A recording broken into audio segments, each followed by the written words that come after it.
तो पुण्यात्माओं, जन्म और मरण के रोग से छुटकारा कौन दिला सकता है? कबीर परमात्मा। और कबीर परमात्मा का रिप्रेजेंटेटिव यानी उसके द्वारा उसका कृपा पात्र, उसकी भक्ति साधना बताने वाला संत जो साधना देगा, उस साधना उस भक्ति के कारण वो परम पिता परमात्मा कबीर साहिब आपकी जन्म और मृत्यु का ये नाश कर देगा। तो न तो ब्रह्मा जी की ना तो विष्णु जी की साधना से हमारा जन्म मृत्यु नाश हो सकता, जन्म मरण, क्योंकि ये स्वयं नाशवान है। ना शंकर भगवान की भक्ति से, ना दुर्गा की भक्ति से, ना ब्रह्म की भक्ति से।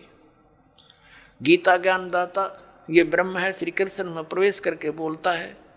ये खुद कहता है दूसरे अध्याय के 12वें श्लोक में, चौथे अध्याय के 5 और 9 श्लोक में गीता जी में, अध्याय नंबर 10 के श्लोक नंबर 2 में गीता जी। ये गीता ज्ञानदाता कहता है अर्जुन तेरे और मेरे बहुत जन्म हो चुके, तू नहीं जानता मैं जानता हूँ। तो इसकी भक्ति करने वाला जन्म मरण से कैसे छूट सकता है? ये खुद जन्म मरण में गीता जी अध्याय नंबर 15 के श्लोक नंबर 16 और 17 में स्पष्ट किया है कि 2 पुरुष हैं, सर पुरुष और अक्षर पुरुष। अक्षर पुरुष ये 7 संघ ब्रह्मांड का स्वामी है, और परम अक्षर पुरुष जो 17वें श्लोक में कहा 15वें अध्याय के कि उत्तम पुरुष है तो अन्य, और 8वें अध्याय के 3रे श्लोक में कहा कि वो परम अक्षर ब्रह्म है, गीता ज्ञानदाता कहता है। तो उसकी भक्ति से जन्म और मरण का रोग नाश होगा। वो असंख्य ब्रह्मांड का स्वामी है, सबका मालिक है। वो सरपुरुष पर भी प्रभु है और अक्षर पुरुष पर भी वही मालिक है, और अनंत उसके अतिरिक्त जितने भी ब्रह्मांड हैं सबका वो ओवरऑल कंट्रोलर है। तो वो अविनाशी है। तो अविनाशी की भक्ति करने से ये अविनाशी हो सकते हैं, क्योंकि उसके लोक में जाएंगे जहाँ जिसकी भक्ति करेंगे उसी को प्राप्त होंगे। तो वहाँ जाकर के जन्म मरण मिटेगा। जन्म मरण किससे मिटेगा? जो उस परमात्मा कबीर साहब का रिप्रेजेंटेटिव होगा, उसका संत होगा, उसके द्वारा भेजा हुआ। जैसे विष्णु जी के कोई उपासक संत से भक्ति लेता है गुरु से, तो वो तो वहीं की टिकट बना होगा, विष्णु के लोकता ही की। और जो ब्रह्म की साधना करने वाला कोई गुरु है ब्रह्म, तो वो उससे कोई नाम लेगा तो ब्रह्म तक की ही टिकट बना होगा वो। अरियुदास बना होगा सतलोक की सिद्धि।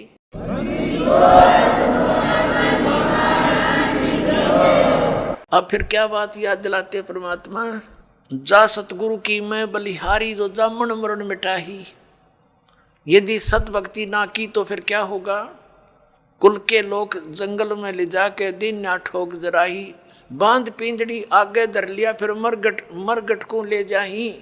मात पिता तेरा कुटुंब कबीला मसलत एक ठहराई। एक सलाह बन गई सबकी के मर गया भाई, उठाओ उठाओ उठाओ जल्दी करो, कोई लकड़ी ढूंढ लग जाएगा, और कोई उसने उठा कर पट दे जा धरेंगे शमशान घाट पे।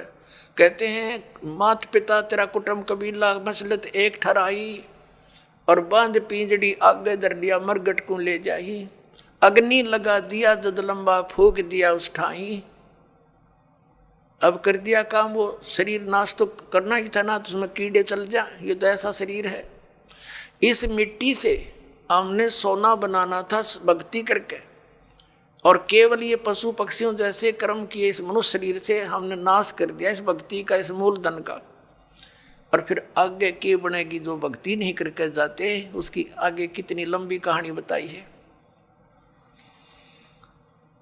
अब देखो इन नकली गुरुओं ने, हमारे धर्म गुरुओं ने हमारी कैसे दुर्गति करवा रखी है। परमात्मा बताते हैं, गरीबदास साहिब जी परमात्मा से प्राप्त ज्ञान को कैसे डिफाइन करते हैं कि मरने वाले का कर दिया अंतिम संस्कार, उसकी तब मिट्टी भी नहीं छोड़ी, ठाक नहर में गिराए। और फिर क्या आते हैं, कहते हैं फिर पुराण बांध के पंडित आगे और पीछे गुरुड़ पढ़ाई। अपने आत्माओं, परमात्मा हमें याद दिलाते हैं कि मृत्यु के उपरांत जो गरुड़ पुराण का पाठ किया जाता है उसका फायदा लाभ क्या होगा। गरुड़ पुराण के अंदर ये लिखा हुआ है कि जो प्राणी भक्ति नहीं करता उसको यम ना वो दान पुण्य करता विधिवत, तो यम के दूत पकड़ कर ले जाते हैं, ऐसे रास्ते से ले जाते हैं उसके तांबे की धरती पर से लोहे कति जलते हुए नंगे पैरों जाता है, वहीं पर भंडारे चल रहे होते हैं, अन्य जो पुण्यकर्मी प्राणी तो खाना खा रहे होते हैं और उसको प्यास और भूख सताती है। यम के दूतों से कहता मुझे खाना खा लेने दो, तो वो कहते खबरदार, तूने खाना नहीं खा सकता क्योंकि तूने पुण्य नहीं किए।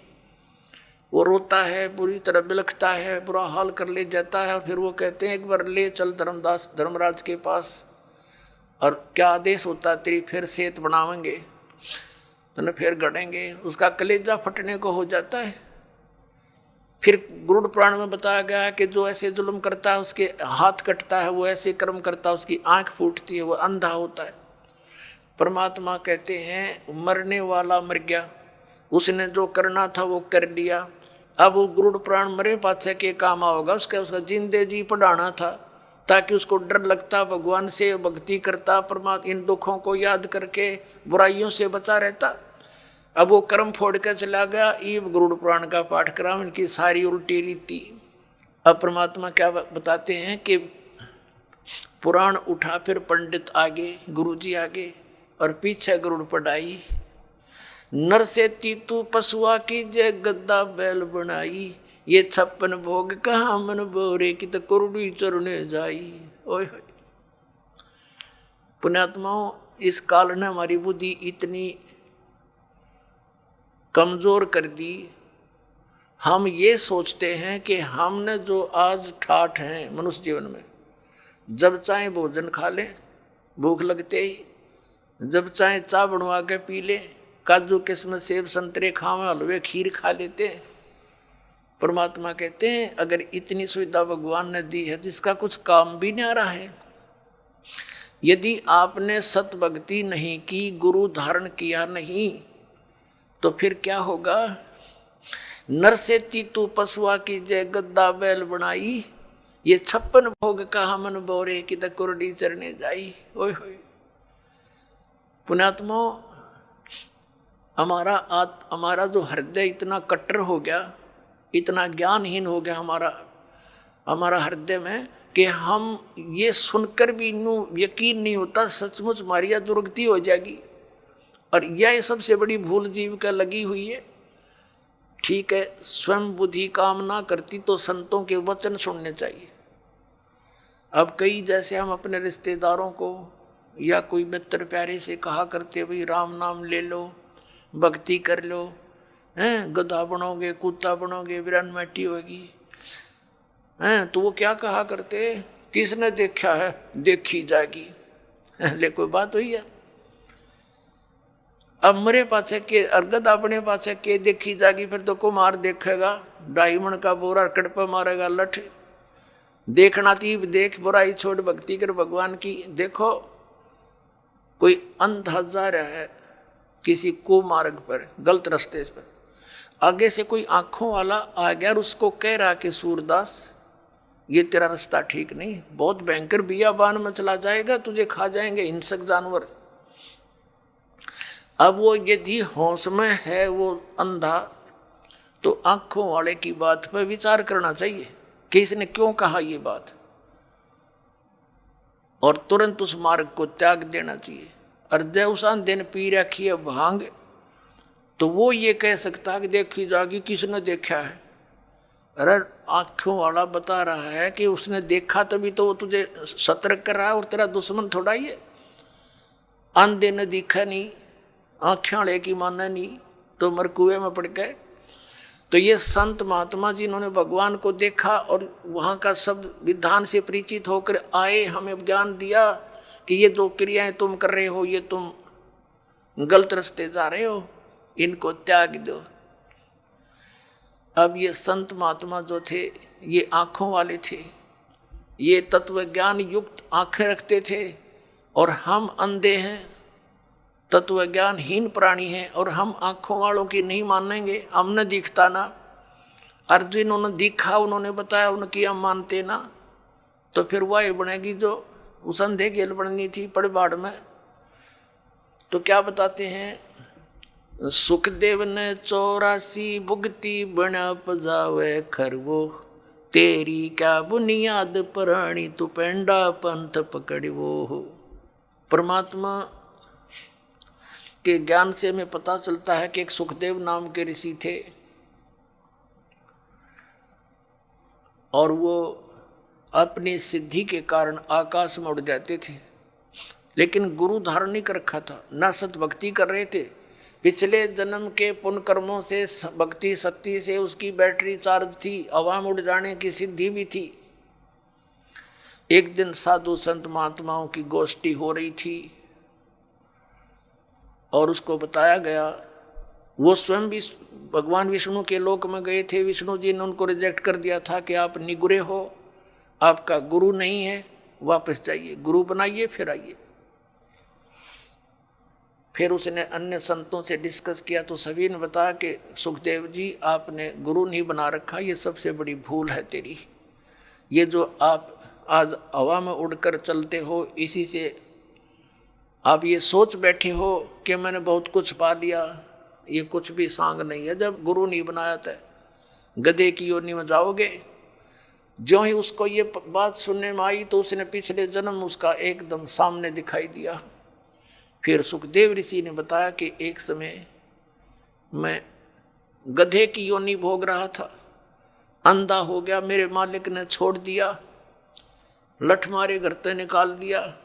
चलता चलता एक पगडंडी की अटकल सी लगाता हुआ जंगल में वन में जा रहा था। आगे एक नाला आ गया, एकदम मेरे पैर उस नाले में गिरने लगे। मैंने सोचा छलांग लगा ले, वापस पैर नहीं आ पा रहे थे तो मैंने छलांग लगाई। वो भीड़ा सा नाला था, 2-2.5 फुट का, 3 का। तो मैं बीच में फंस गया, चारों पैर लटके आगे पीछे थे, उसके नाले की पटड़ियां पर अड़ गया। इक्का दुक्का व्यक्ति जावे था उस रास्ते से, बहुत दूर था नगरी से, तो वो मुझे निकाल नहीं सका, उसने चेष्टा भी नहीं की इक्के दुक्के व्यक्ति ने, और मेरे ऊपर के पैर रखकर पार होने लगे, मेरी पुली बना ली।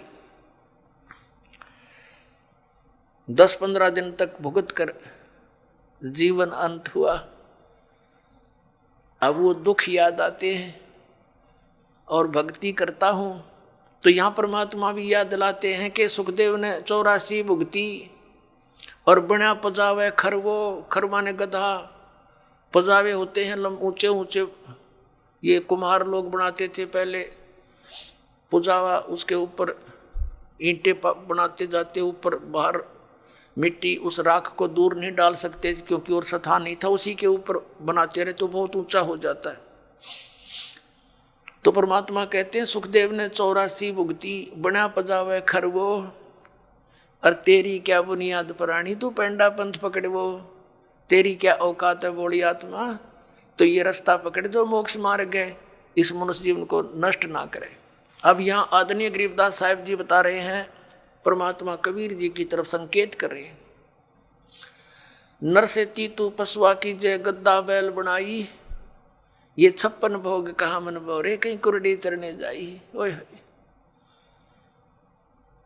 पुणात्माओं, इन सत्संग के वचनों से ये अज्ञान का जामा बैठ गया हमारे हृदय में।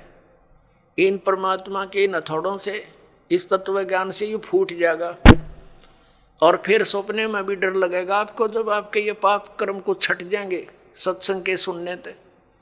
पाप गणे बढ़ गए इसलिए हमारा यकीन ना होता जो संत बताती है साची होगी, क्योंकि संत साची ही कहा करते हैं।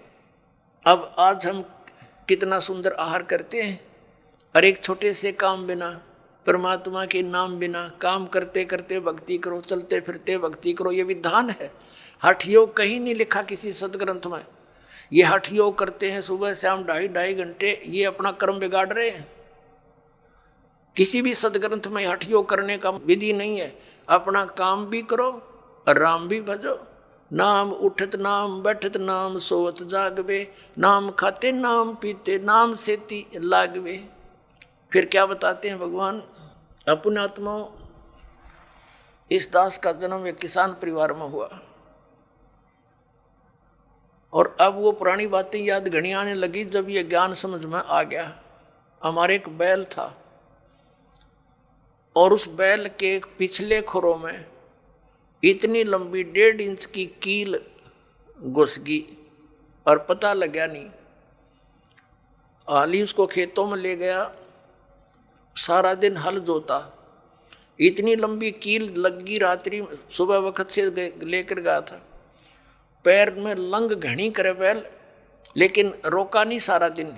किस दृष्टिकोण से नहीं रोका कि कई बार बैल के नस पे नस चढ़ जाती है, तो सलाह दिया करते थे उस समय से ये हकीम होया करते कि बैल को ऐसा कोई झटका वटका लग गया होगा जिस कारण से ये लंग कर रहा है, लंगड़ा हुआ है, तो इसको रोकना नहीं चाहिए, काम लेते रहना चाहिए, इसी से ठीक होगा, नहीं तो ये सुन्न हो जाएगा पैर। इस दृष्टिकोण से आली ने सारा दिन प्रयोग किया, उसको रोका नहीं। शाम तक उसका पैर सोजस होगी, स्वेलिंग होगी, और घर पे आ गया जैसे तैसे 3 टांगों को रखता हुआ, और आते ही बैठ गया, ना कुछ चारा चरा, ना खाया पिया, कुछ भी नहीं, और उठा नहीं। सुबह उठाने लगे तो मुंह खोल लिया और गिर गया बुरी तरह, पैर सूज गया। ऐसे हकीम होया करते उस समय। कोई बुलाया, उसने देखा इसकी तो सोजस आ गई, ऊपर घुटनों तक, गोडे तक सूज गया पैर, सोजस होगी। तो उसने बताया कि इसके गोडे में बा आ गया, घुटने में बैल के कील लाग रही खुरों में, ट्रीटमेंट घुटने पर होना शुरू हो गया। मालिश करें, उसका पट्टी बांध दी। अब पहले तो वो अफलातून पाक रहा होगा जब मनुष्य था, उसने सोची भी ना होगी अब बिजली गिरेगी तेरे ऊपर। अब बोल कर बता नहीं सकता कहाँ दर्द है, क्या पीड़ा है। 1 महीने तक भुगता रहा, खावे पीवे कुछ नहीं, आंखों से पानी गिरे।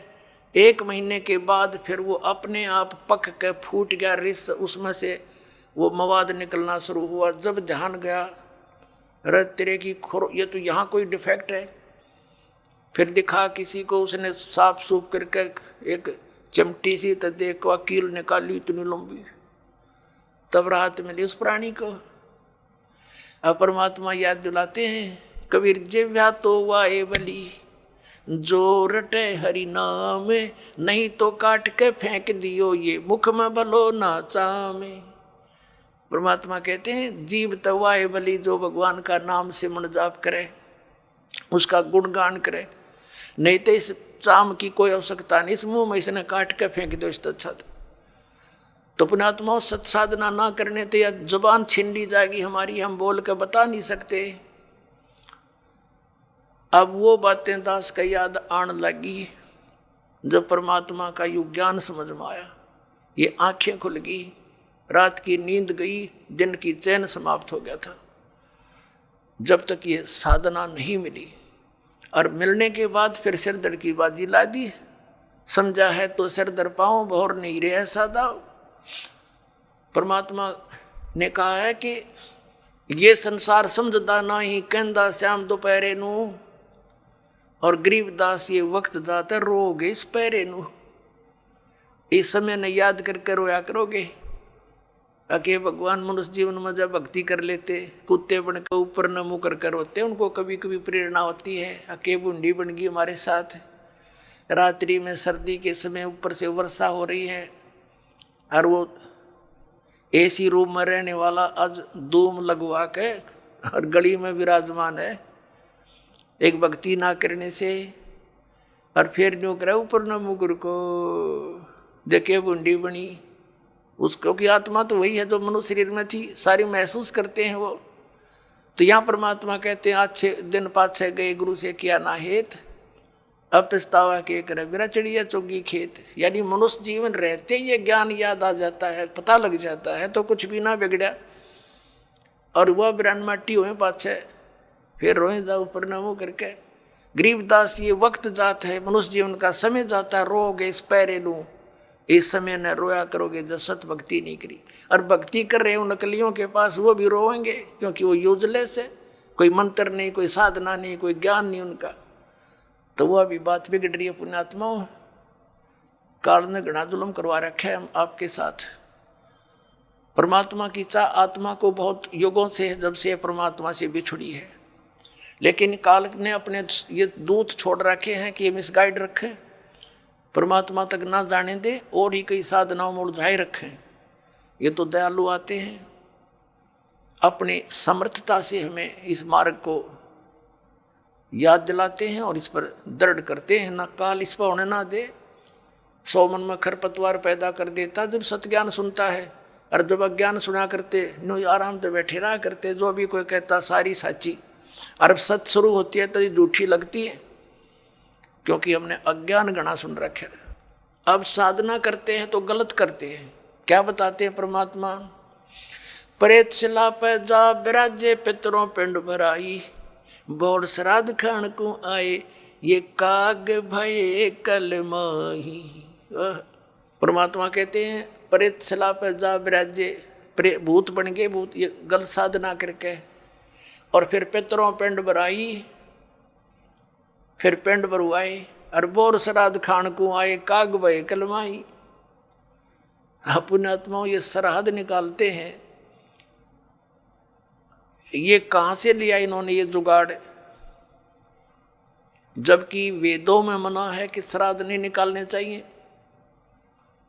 ये भूत पूजाएं हैं, भूत पूजोगे तो भूत बनोगे। गीता जी अध्याय नंबर 9 के श्लोक नंबर 25 में कहा कि भूत पूजने वाले भूतों को प्राप्त होंगे, पितरों की पूजा करने वाले पितर बन जाएंगे, देवताओं की पूजा करने वाले देवताओं के पास जाकर उनके नौकर लगेंगे, और मेरी पूजा करोगे मुझे प्राप्त होगे। तो गीता जी में तो मना किया कि पितर पूजा भूत पूजा ये 13वीं करनी, अस्थि उठानी गति कराने के लिए गंगा में डाल कानी, ये सारी शास्त्र विरुद्ध साधना है, वेद विरुद्ध साधनाएं हैं, ये नहीं करनी चाहिए। अरे हमारे धर्मगुरु इन नवगाटा जड़वा रहे हमारा कि श्राद्ध निकालो, 17वीं 13वीं करो।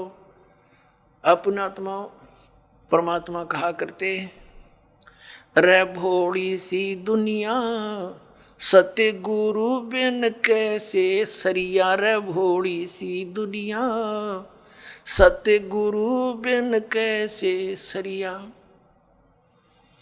अपने लला के बाल उतरवावे देख के चीना लग जइया। एक बुढ़िया लेकर जागी अपने पोते या पोती ने, कहाँ गुड़गांव में आड़ी पे अपने इष्ट धाम पर ले जाते हैं जहाँ पर भी, और वहाँ नाई बैठा होता है। और इन अज्ञानी धर्म गुरुओं ने हमारे को ये सलाह दे रखी है कि पहले बाल बच्चे के अपने माता के ऊपर उतरवाने चाहिए इष्ट धाम पे। अब वह बुढ़िया जाती है पोता पोती ने लेकर, साथ में पुत्र वधू, और वहाँ नाई बैठा होता है। उसको जा करके वह बुढ़िया कहती है कि रे नाई के भाई मेरे पोते के बाल काट दे। अब बाहर अगर 5 रुपया में काटता होगा ना नाई, उस इष्ट दाम पर 10 रुपये लेगा डबल। अब पता है इसने मेरे बिना कोई काटनिया नहीं, इसके डबल तो लेगा। और फिर बुढ़िया न्यू कहेगी भाई काट दे जल्दी से मोटे मोटे, और न्यू कहेगी बेटा देख जा, अरे भाई नाई के ध्यान रखिए मेरे पोते का कच्चा सिर है, कदे इसका कैंची ना लग जा, धीरे धीरे देख धीरे धीरे भाई। अब परमात्मा कहते हैं अपने लला के बाल उतरवावे, और इतनी चिंता कि कदे कैंची ना लग जाइया, और एक बकरी का बच्चा लेके उसका गला कटैया रे भोड़ी सी दुनिया। वो भी तो किसी का बच्चा था जो तो बलि चढ़ाने जा रही है, और अपने बच्चे का इतना दर्द कैंची भी ना छू जा। परमात्मा कहा करते जैसा दर्द आपने हो ऐसा जान बिराने। अब फिर वो बाल लेकर बुढ़िया क्या करेगी, उसमें मंदिर में चढ़ावेगी भगवान की मूर्ति पे, और वो बूढ़ा पुजारी बैठा होता है, वो उसी से में उठा के उनने और एक थैले में डाल देगा बोरी में, और जब वह बोरी भर जाएगी शाम ने उसने उठा के कुरडिया पे फेंक आवेगा, और कौन सा बैंक में जमा कराओगा उसने, उसने बाहर फेंकने उठा के ने। तो परमात्मा कहते तुम यही कटाओ और इन्हें यही फेंक दो, इसका कोई यूज नहीं, मूर्ख बना रखा तुम्हारे, धंधा खोल रहे हैं लोग। अपने लला के बाल उतरवावे देख कैंची ना लग जइया। एक बकरी का बच्चा लेके उसका गला कटैया रे भोड़ी सी दुनिया। सत्य गुरु बिन कैसे सरिया रे भोड़ी सी दुनिया। सत्य गुरु बिन कैसे सरिया। कच्चा पक्का भोजन बनावे फिर माता धोकने गैया। कच्चा पक्का भोजन बना के फिर माता धोकने गैया। उस माता ऊपर कुत्ता मुते, वो क्यों ना मर गईया रे भोली सी दुनिया। गुरु बिन कैसे सरिया रे भोली सी दुनिया, गुरु बिन कैसे सरिया। अब हमारी दादी जी माता दुखवाया करती हमारे थे, हमारी काकी ताइयों से माताओं से कहती, ए पौधे मोटे मोटे गुड़ के हुए रोट, अब वो थोड़ी देर करती न धर दे न काचे पाके, उन्हें पता था कुत्ता न खाने और कुर्सी माता उड़ा जिम्मेगी।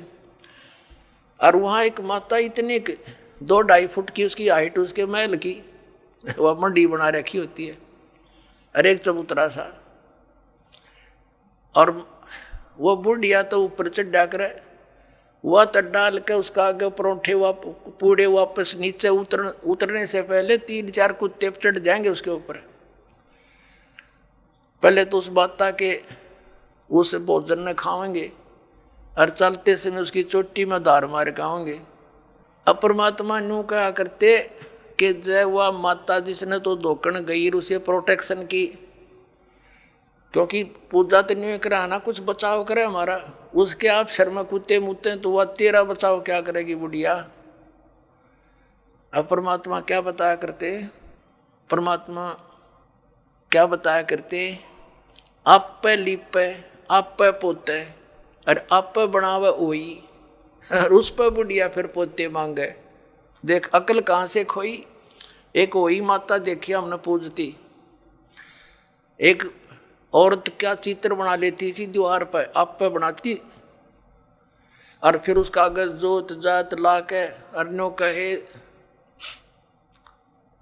हे वही माता बहू के पोता दिए पुत्र दिए, दूध पूत में खैर रखिए हैं, इसलिए तेरी पूजा करूं। परमात्मा कहे आप पे तो वह माता बनाई, आप पे लिपे आप पे पोते आप पे बनावे ओई, और उस पर बुढ़िया पोते मांगे। देखा कलकड़े तक खोई है तरह के जो भैया। परमात्मा क्या याद दिलाते हैं कि जाटी पूजे पीपल पूजे और सिर तुलसा के हो, और दूध पूत में खैर राखिए नो पूजू हो तो जांडी पूजे और पीपल में पानी चढ़ावे, और फिर तुलसी माता ने पूजे, और उनको किस लिए पूज रही हूँ कि मेरे दूध पूत में खैर रखिए। बता अकल देखो हमारी, ये हमारे धर्म गुरुओं की गाइडलाइन थी हमारे को, ये शास्त्र विदिता का मनमान्य साधना करवा के सारे भूत बनवा दिए। फिर क्या बताते हैं परमात्मा, जीवित बाप के लट्ठम लट्ठा और मुए गंग पुचैया, और जब आवे आसुज का महीना, और वो कौवा बाप बनैया रे भोली सी दुनिया, सतगुरु बिन कैसे सरिया। जैसे जीवित बाप के साथ तो खेचा तानी रखे नकम्मी आत्मा है, और मरने के बाद फिर उसकी गति के लिए चलेंगे कहाँ से। देखो पुण्यात्माओं, ये हमारे धर्म गुरु कहाँ से गति कराने लगते हैं मृत्यु के उपरांत। पहले तो यूँ कहेंगे कि अस्थि उठाओ और गंगा में प्रवाह कराओ, इसकी गति हो जाएगी। अच्छा क्या करते हैं, एक व्यक्ति नाम ना ले हुआ था, उसकी पत्नी ने नाम ले रखा था। वैसे उसका अपनी पत्नी को मना नहीं करता था, ज्ञान से बहुत कुछ परिचित भी था, लेकिन उसके सामने एक बात थी कि मेरा पिताजी की मृत्यु होगी और मैं यदि गंगा में अस्थि नहीं डालकर आया तो फिर मेरी आत्मा नहीं मानेगी, तो मैं इसलिए नाम नहीं लूं।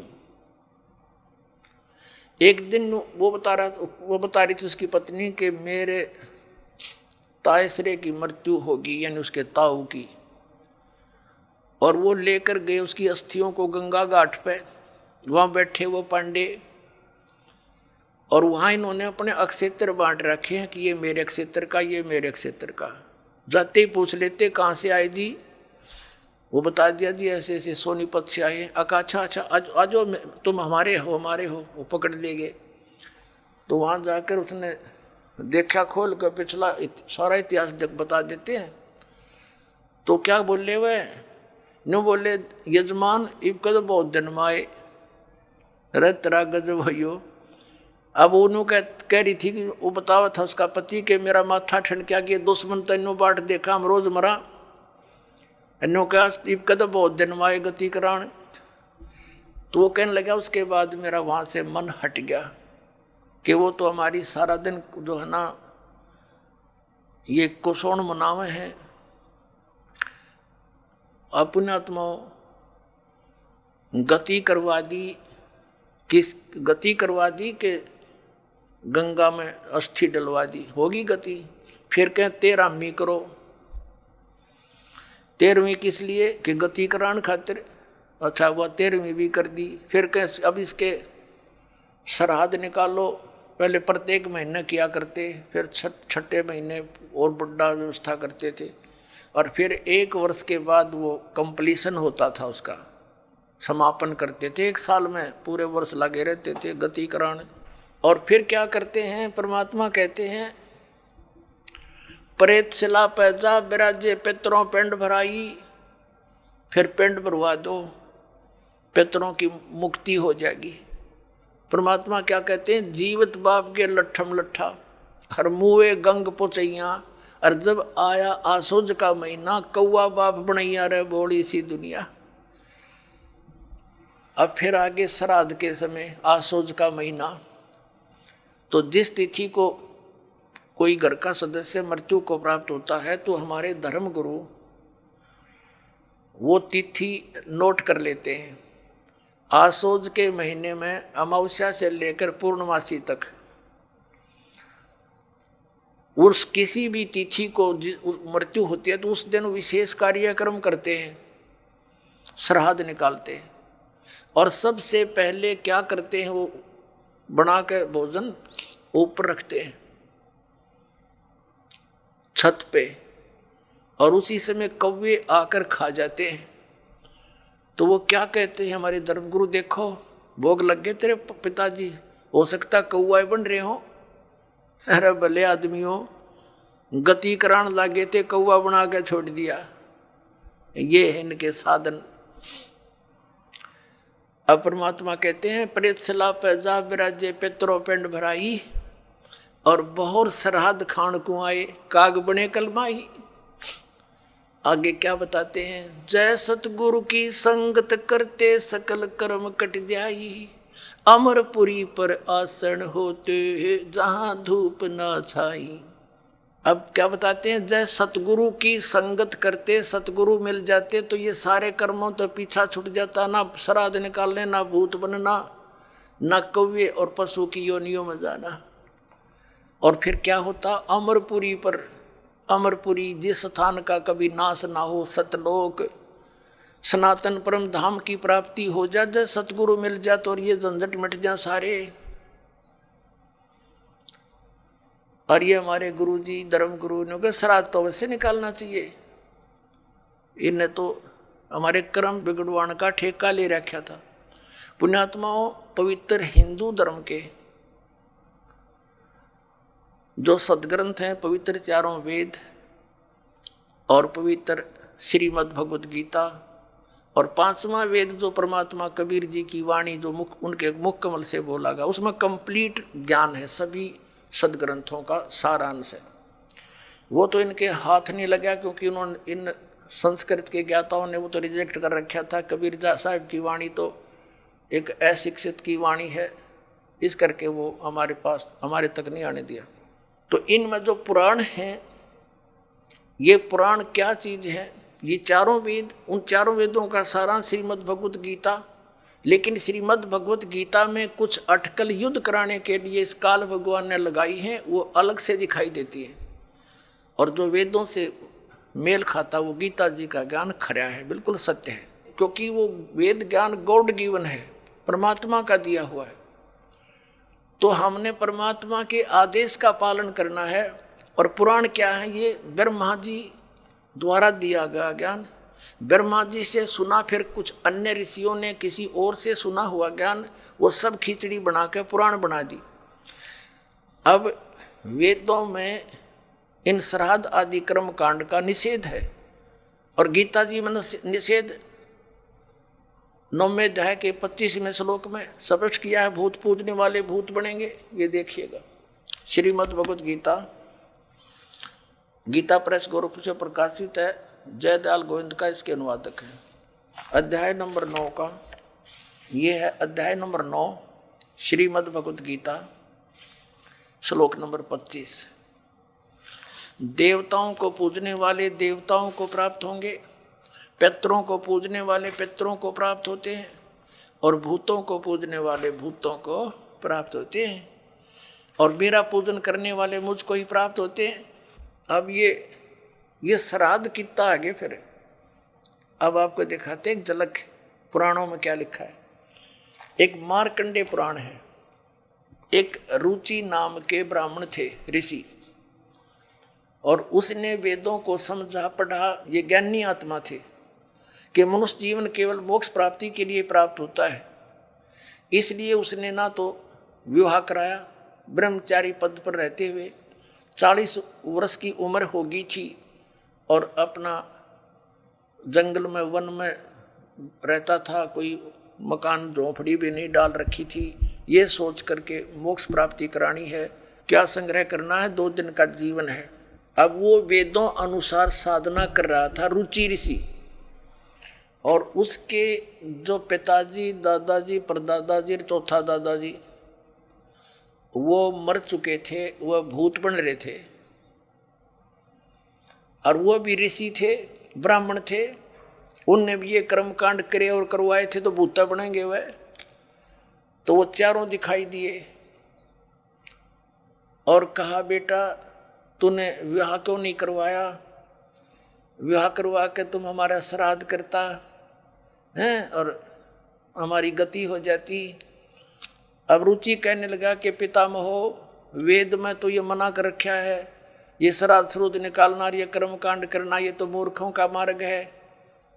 और वो पितर भी कहते हैं, बेटा है तो ऐसा ही, इसमें कोई संदेह नहीं, मिथ्या नहीं है, सच्चाई है। लेकिन हमारा क्या होगा? अब तुम बाढ़ में जाओ, थारा क्या होगा? आप मरे, अरे पुत्र और मरवाने के लिए तैयार करे। या देखो मार्कंडेय पुराण, ये गीता प्रेस गोरखपुर से प्रकाशित है। गीता प्रेस गोरखपुर से प्रकाशित है। ये गीता प्रेस गोरखपुर से प्रकाशित है। ये 242 पृष्ठ पे संक्षिप्त मार्कंडेय पुराण, रोच्य मुनि की उत्पत्ति कथा।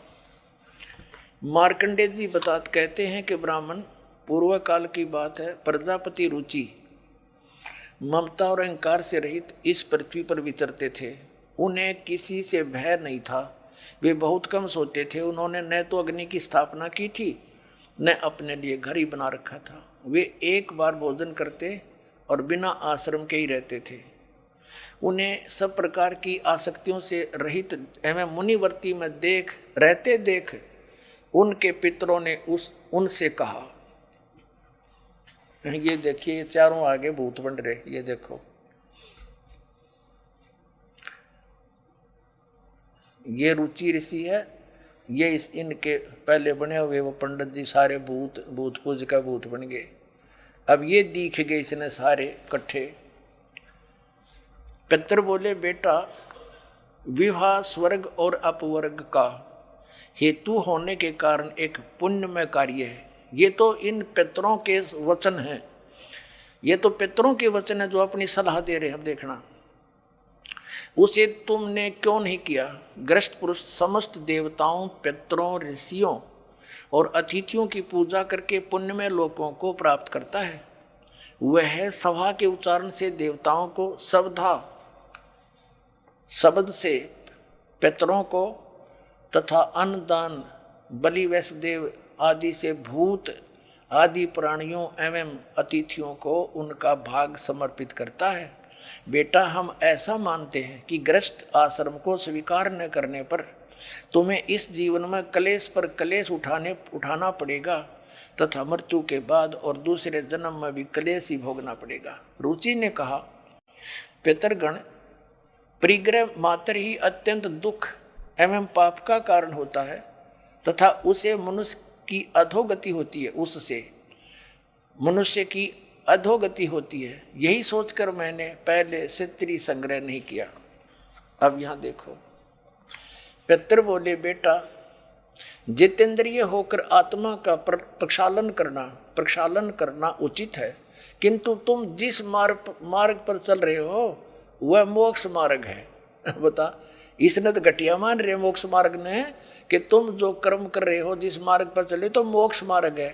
अरे हम बतावांगे पितृवृंद का मार्ग। देखिए, रुचि ने पूछा, पितामहो, वेद में कर्म मार्ग को अविद्या कहा गया है, जो तुम सलाह दे रहे हो वो कर्म कांड, श्राद्ध श्रूद निकालना, पितृ पूजना, वो तो मूर्खों की विद्या, अविद्या का है, मूर्खों का सलाह कही है। फिर क्यों आप लोग मुझे उस मार्ग में लगाते हैं? पितृ भी कहते हैं, पितृ बोले यह सत्य है कि कर्म को अविद्या ही कहा गया है, इसमें तनिक भी मिथ्या नहीं। फिर थारा सिर बच गया, फिर क्या रह गया बता भाई? ये हमारे पुराणों में लिखा है। अब इस बात को पितर भी मानते हैं, आप जो साधना करें तो मोक्ष मार्ग है, और आप फिर उसको सलाह दे रहे हैं भूत पूज, श्राद्ध निकाल, ब्याह करवा, अरे यो नरक मार्ग है। और आप भी मानते हैं कि आप जो मार्ग अपना रहे हो तो मोक्ष मार्ग है। और रुचि कहता है वेद के अंदर तो इसको अविद्या मूर्खों की साधना बताई है, तो पितर भूत पूजना, श्राद्ध निकालना, और पितर स्वीकार भी कर रहे हैं, कहाँ ऐसा ही है, इसमें कोई मिथ्या नहीं। फिर ये बकवाद गढ़ रखी, अग्रुम ऐसा कर लो, पितर ऐसा कर देते हैं, पितर पुत्र दे देते हैं, टट्टू दे देते हैं, आप भूखे मरे। बतावे, एक थोड़ी सी झलक दिखाते हैं आपको इसी मार्कंडेय पुराण में। इन कहाँ से ले रखे ये श्राद्धा के सिलसिले? एक मंदालसा नाम की औरत थी, उसने अपने पुत्र को शिक्षा दी, और वह ये ले रहे हैं। देख, मार्कंडेय पुराण के अंदर है, यही आपको सुना रहे हैं। ये काशी पृष्ठ से थोड़ा सा लेंगे। मंदालसा बोली महाराज, ये मंदालसा ज्ञान देती हुई आ रही है। मंदालसा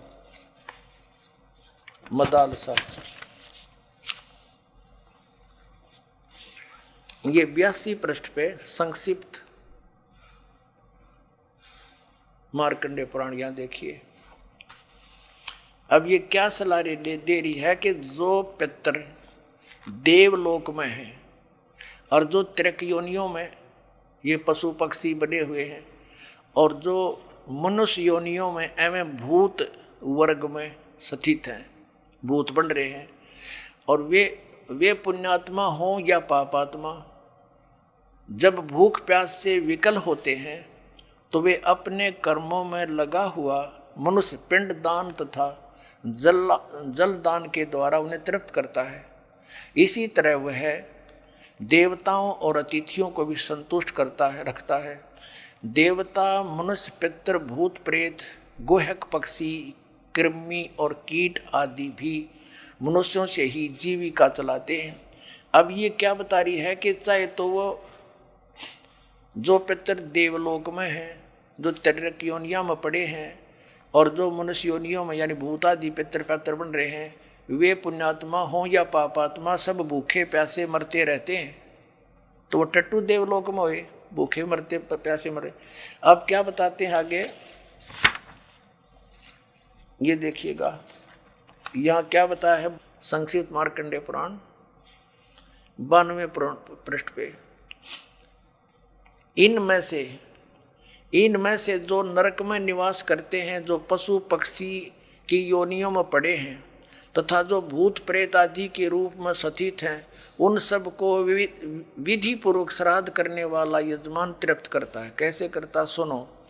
मनुष्य पृथ्वी पर जो अन्न बिखेरते हैं, उनसे पिशाच योनि में पड़े पितरों की तृप्ति होती है, जो जमीन पर दाने डाल देते हैं। बेटा, स्नान के वस्त्र से जो जल पृथ्वी पर टपकता है, उससे वृक्ष योनि में पड़े हुए पितर तृप्त होते हैं। जो रूख वृक्ष बन गए, उन का नहा का जो वस्त्र ने छोड़ दिए ना, वो वृक्ष योनि में पड़े हुए तृप्त हो जाएंगे। अरे भले आदमियों। अब ये एक बार क्या था, परमात्मा कबीर जी काशी में गंगा घाट पर चले गए। गंगा का एक घाट बना हुआ है, वहाँ पर ये ब्राह्मण लोग सूर्य को यानी ऐसे सूर्य की तरफ मुँह करके गंगा से जल उठावें और वहीं डाल दें। कबीर साहब बढ़कर उसमें गंगा में घुटनों पानी में और ऐसे नौकरन लगे गंगा के जल को पटरी पर फेंक रहे पूरी स्पीड तक। अब वो सारे पंडित जी अपना काम छोड़ के कबीर साहब की ओर देखने लगे। कहने लगे वो कबीर ये क्या कर रहा तू? कबीर जी बोले आप क्या कर रहे हो? मैंने ना पूछा, तुम क्यों पूछ रहे हो मेरे से? पहले आप बताओ आप क्या कर रहे हो? कि हम अपने पितरों को स्वर्ग में जल भेज रहे हैं। ये हम यहाँ जल डाल रहे हैं ना ऐसे मंत्र बोलकर, ऐसे सूर्य की तरफ मुँह करके, ये वहाँ स्वर्ग में हमारे भूखे प्यासे पितरों को जल प्राप्त होगा। परमात्मा बोला मैंने एक बगीची लगा रखी अपनी झोपड़ी के आगे और मैं उस बगीची को सींच रहा हूँ। फिर मंड के खड़े हो गए। तो वो कहने लगे रे भोले आदमी इतनी दूर कैसे जाएगा जल? ये तो यहीं पड़ा है। वो तेरी झोपड़ी के आगे बगीची जो छोटी सी लगा रखी वो कैसे सिंचाई होगी इससे? कि एक लाखों किलोमीटर दूर मील दूर तुम्हारे पितरों को स्वर्ग में ये पानी मिल सकता है, तो ये 2 किलोमीटर पर क्या दिक्कत आएगी इसको?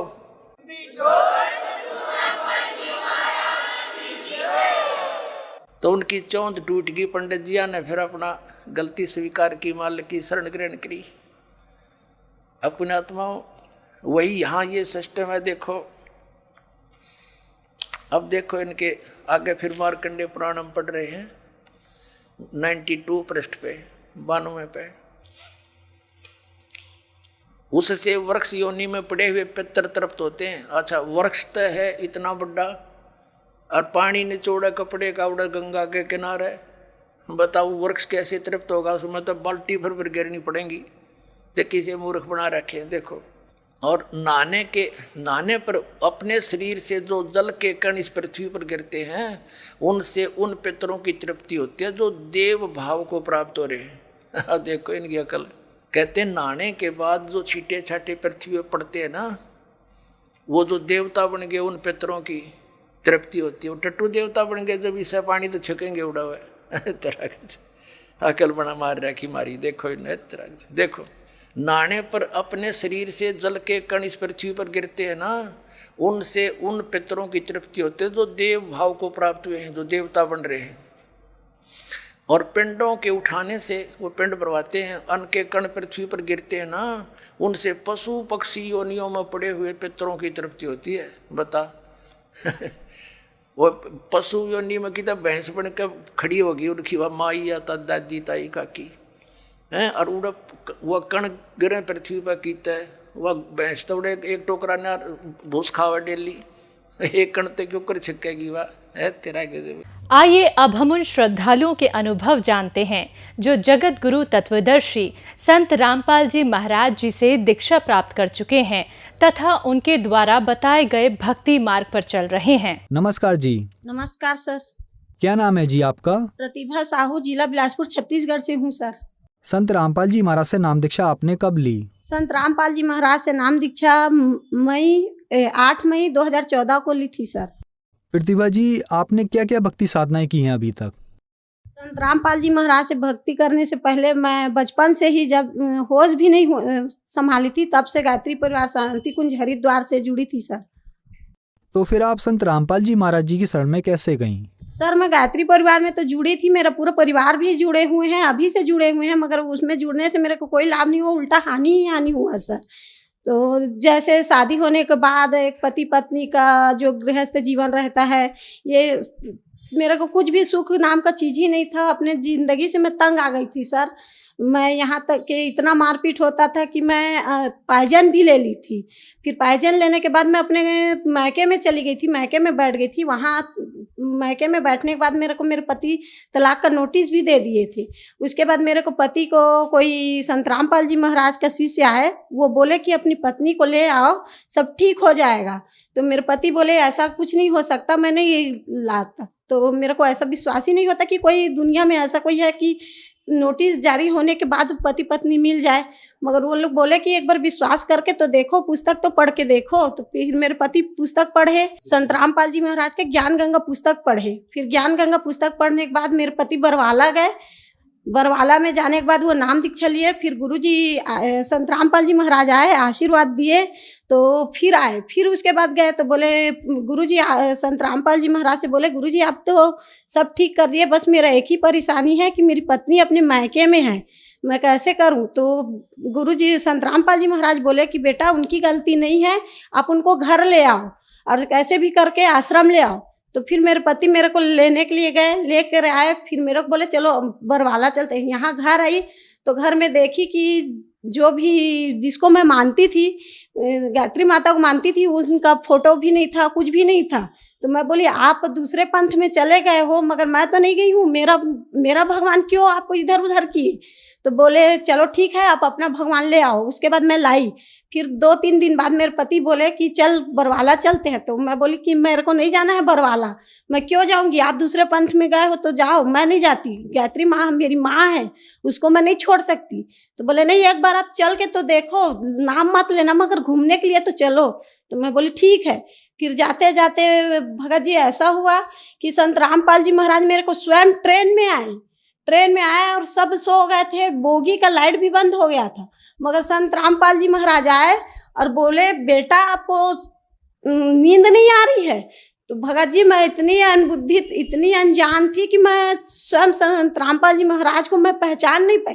मैं उल्टा उन्हें मैं सोची, क्योंकि मैं पहले बार गई थी, मेरे को नहीं लगा कि ऐसा कुछ चमत्कार हो सकता है। तो भाई लूट मार का दिन है तो कोई आए होंगे, तो उल्टा उन्हीं को चिल्ला के मैं भेज दी।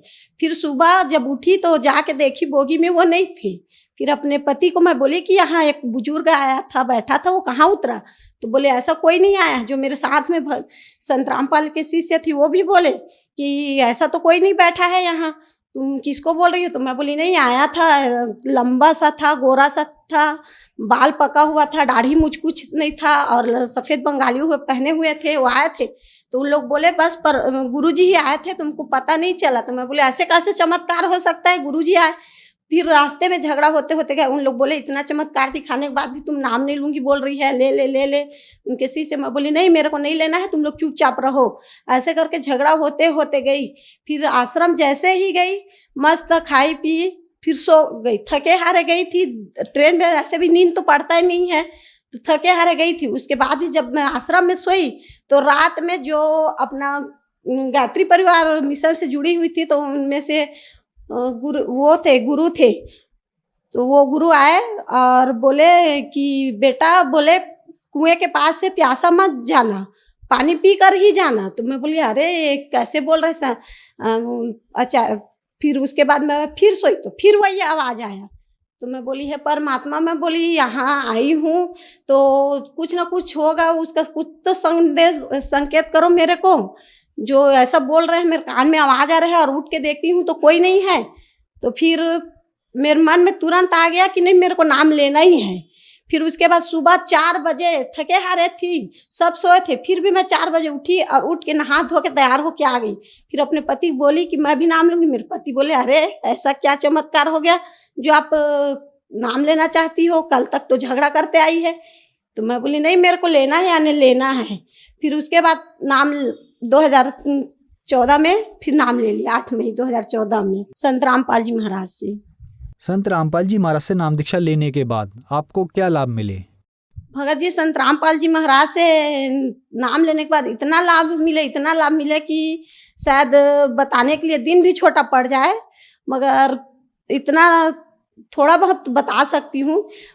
भगत जी जो मेरा यहाँ किडनी है, वो किडनी में हमेशा यानी 1 माह 2 माह में इतना ज़्यादा दर्द होता था कि मैं खड़ी थी तो खड़ी ही रहती थी, सोई थी तो सोई रहती थी, यानी पता नहीं इतना। और आंसू मेरे को रोते देखकर मेरे बच्चे भी रोते थे।